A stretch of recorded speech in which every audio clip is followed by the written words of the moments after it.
that we do. On Yom Kippur, we go on our knees and we put our head down and sort of bow down.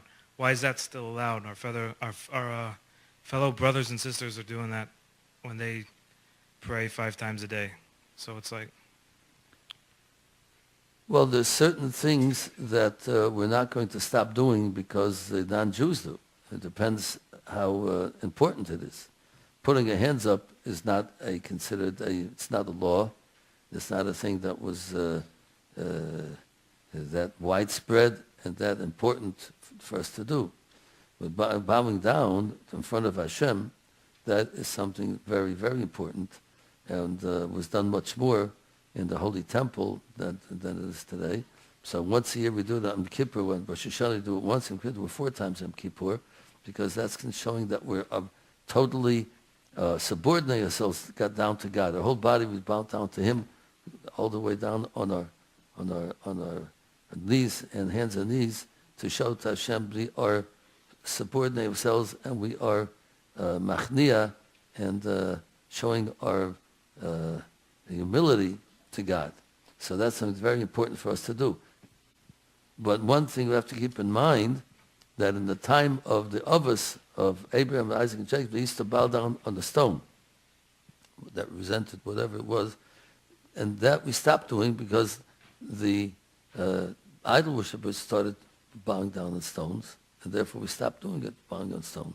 Perhaps another reason is because when they're bowing down on the carpet, they're bowing down to the same God that we're bowing down to, but those who are praying with their hands out like this are praying to a son, to somebody else in between. Could be. I don't know if the Muslims have them with their hands up either when they bow down when they pray. Could be that they're praying. Last question, online question. Here we're saying because that's by the certain religion they're doing that. So that's a religious thing to a different God. Could be bowing down by the Muslims. It's the same God, the one God.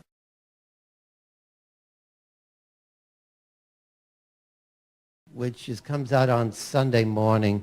Rabbi Potasnik, he's the rabbi for the fire department, and he had a question a while back to discuss Allah and God, and he said, I won't get into that subject. We won't discuss it.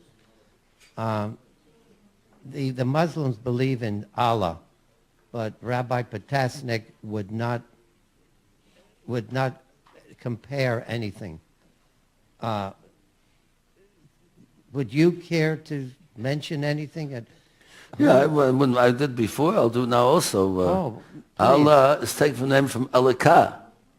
Elikah, which is, we use that word all the time.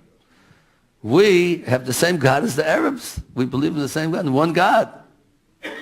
So it's a paradox. See, the Christians believe in the Trinity, whatever that's supposed to mean, but it's a part of it is their God, who's the JC we call him, but that's not our belief at all. We're not allowed to believe in anything like that, and we're in better terms with the Christians generally than with the Arabs, generally speaking. But we have in common, we believe in the same God. Right? As a matter of fact, I was speaking once to Moshe Feinstein, the greatest rabbi of our generation. He said, Allah, that's the Arab's God, the same God that we have. He wasn't afraid to talk about it.